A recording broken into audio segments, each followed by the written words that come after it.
भाई लोग ये देखिए अपना किंग खेसारी लाल यादव एकदम दबंग वाले अंदाज में नजर आए हैं। आप लोग देख पा रहे होंगे वीडियो में, कल खेसारी लाल यादव और दिनेश लाल यादव निरहुआ एक साथ पहुंचे थे किसी पार्टी में, तो वहां का ये वीडियो काफ़ी तेज़ी से वायरल हो रहा है। दिनेश लाल यादव, निरहुआ और खेसारी लाल यादव एक साथ एकदम दबंग वाले अंदाज में खेसारी लाल यादव नजर आए हैं इस वीडियो में।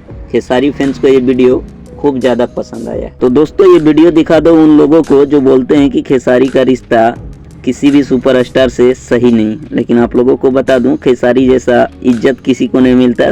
पवन सिंह के साथ मिलते हैं तो पवन सिंह खेसारी को खूब ज़्यादा सम्मान देते हैं। ये जलवा है अपना किंग खेसारी लाल यादव का। तो तैयार रहिएगा, अखिलेश कश्यप का कहर जल्द आने वाला है, होली वाला स्पेशल सॉन्ग। मिलते हैं फिर नेक्स्ट वीडियो में।